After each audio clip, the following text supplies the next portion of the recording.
እንኳዕና መደብ essential English conversation ብደሓን መጻኹም እዚ ንተምሃሮ ቋንቋ እንግሊዝኛ ኣዝዩ ኣድላይ ዝኾነ መደብ እዩ ኣነ ተኽለ ማርያም በኪትየ ኣብዚ ክፋል እዚ ኣብ ዝሓለፈ 4 ክፋላት ንስተምሃርናዮ ልምምድ ክንገብር ኢና ነዞም ዝስዕቡ ኣርእስታት ሰብ ዝፈትዎ ምግቢ ምሕታት ከመይ ጌርካ ምግቢ ኣብ ቤት ብልዒ ትእዝዝ ከመይ ጌርካ ምግቢ ካብ ዕዳጋ ትሽምት ከምኡ እውን ብዛዕባ ዝተፈላለዩ ምግብታት ተማሂርና ነና እስከ ነዚ ስዕብ ዝርርብ ጽንኤልና ንስማዕ ኣብዛ ቀዳመይቲ ክፋል ክልተ ሰባት ብዛዕባ ዝፈትዎ ምግቢ ይዛረብሉ Hi Ben, what's your favorite food?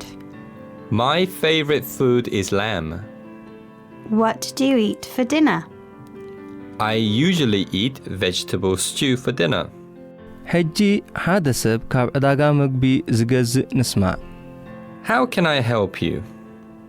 Can I have a kilo of peppers? That's £3.50. ማዕረ ክንደይ ትዝክሩ ሕጂ ነዛ ሓጻር ፈተና ክትፍተኑ ኢኹም ቅድሚ ነታ መልሲ ምስማዕኩም ንኽትሓስቡ ግዜ ክወሃበኩም እዩ ሕራይ እምበር ቀዳመይቲ ሕቶ ብእንግሊዝኛ ትፈትዎ ምግቢ እንታይ'ዩ ብኸመይ ትብልዎ What's your favorite food? ሕጂ ዝፈትዎ ዓይነት ምግቢ ስጋ ዕየት ላም እዩ ብእንግሊዝኛ በሉ My favorite food is lamb. ሕጂ ብእንግሊዝኛ ንድራር እንታይ ትበልዕ ኢልኩም ሕተቱ What do you eat for dinner? ብእንግሊዝኛ ብዙሕ ግዜ ጸብሒ ሓምሊ vegetable stew ይበልዕ በሉ I usually eat vegetable stew for dinner. ሕጂ እንታይ ክሰምዓካ ኢልኩም ሕተቱ How can I help you?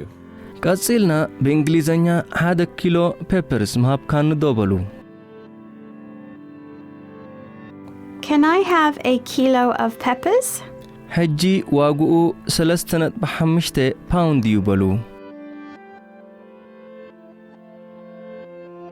That's £3.50.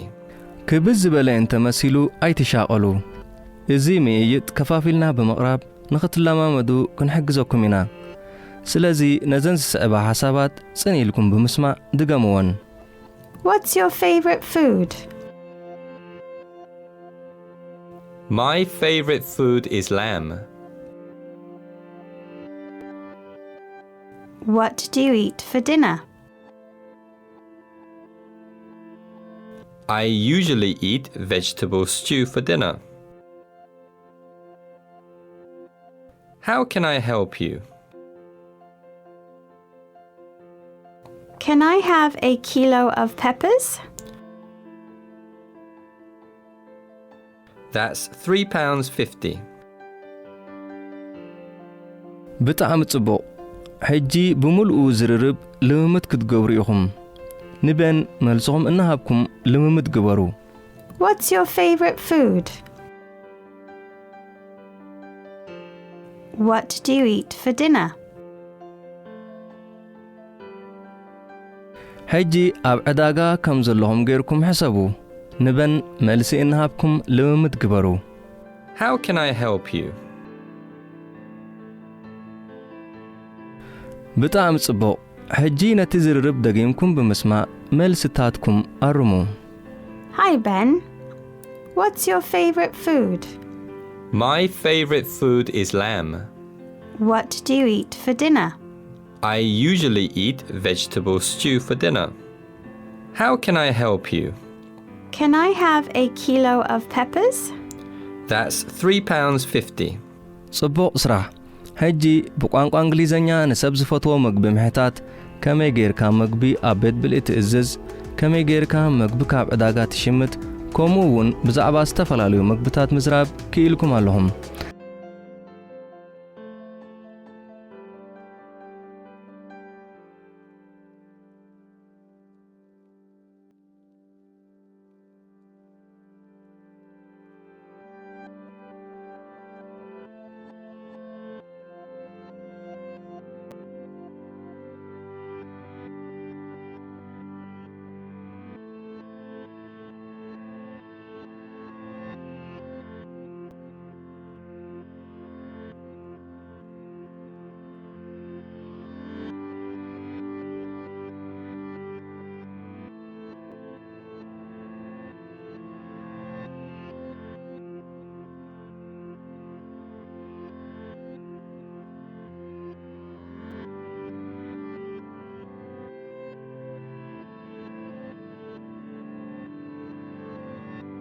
ኣብ ዝቅጽል መደብ Essential English Conversation የራኽበና Bye for now.